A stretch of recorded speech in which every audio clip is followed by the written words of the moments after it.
બાળમિત્રો, આજે આપણે દાક્તરી રોગનિદાન રિપોર્ટને સમજવાનો પ્રયત્ન કરીશું. આ રિપોર્ટમાં કઈ કઈ માહિતી આપવામાં આવી છે તે જાણીશું. સૌપ્રથમ મને કહો, બાળ દર્દીનું નામ શું છે? લાલા, રિપોર્ટમાં દર્દીનું નામ વિપુલ આપેલું છે. તમે અવલોકન કરી ખૂબ સરસ જવાબ આપ્યો. મિત્રો, હવે કહો, રિપોર્ટમાં દર્દીની ઉંમર કેટલી છે? લાલા, રિપોર્ટમાં દર્દીની ઉંમર 11 વર્ષ છે.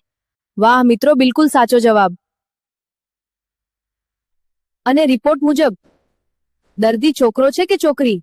લાલા, આ રિપોર્ટ પુરુષ એટલે કે છોકરાનો છે. વાહ મિત્રો, ખૂબ સરસ, સાચો જવાબ છે. બાળ મિત્રો, રિપોર્ટમાં દર્દીને શું તકલીફ હોવાનું દર્શાવવામાં આવ્યું છે? લાલા, તાવ સાથે ઠંડી અને ધ્રુજારી હોવાનું દર્શાવ્યું છે. રિપોર્ટ મુજબ તમારો જવાબ સાચો છે. મિત્રો, આ રિપોર્ટમાં સૌથી મુખ્ય કયા રોગ વિશે જાણકારી આપવામાં આવી છે?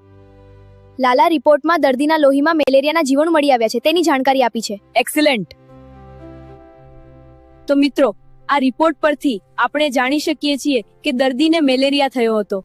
ડોક્ટરો લોહીની તપાસ કરીને રોગની ઓળખ કરે છે. બાળ મિત્રો, મેલેરિયા કયા જીવ દ્વારા ફેલાય છે?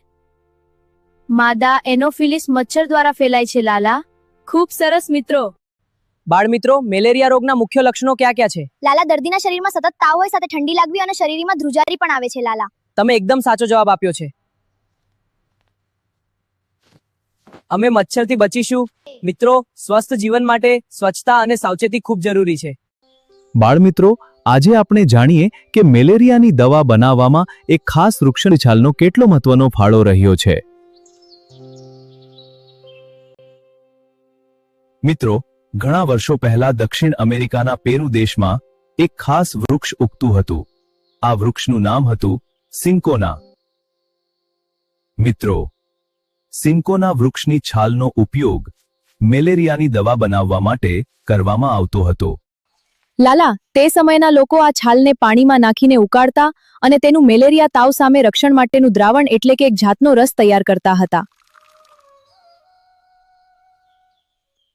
મિત્રો, આ દવાથી તાવ અને મેલેરિયા રોગના લક્ષણોમાં દર્દીને રાહત મળતી હતી. બાળ મિત્રો, તમને ખબર છે? પછી વૈજ્ઞાનિકોએ સિન્કોના વૃક્ષની છાલમાંથી ક્વિનાઇન નામનું મહત્વનું તત્વ શોધી કાઢ્યું. મિત્રો, આજે મેલેરિયાની સારવાર માટે આધુનિક દવાઓ ઉપલબ્ધ છે, પરંતુ સિન્કોના વૃક્ષે આ શોધમાં મહત્વની ભૂમિકા ભજવી હતી. આપણે શીખ્યા કે કુદરતમાં રહેલા અનેક છોડ અને વૃક્ષો માનવજાત માટે ખૂબ ઉપયોગી છે. આ સંયોજન અસરકારક છે. સિન્કોના વૃક્ષની છાલમાંથી મળેલી માહિતીના આધારે મેલેરિયાની સારવારનો માર્ગ વધુ સરળ બન્યો.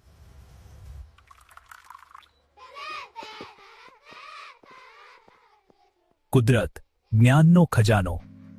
સ્વચ્છતા રાખો, મચ્છરથી બચો, સ્વસ્થ રહો.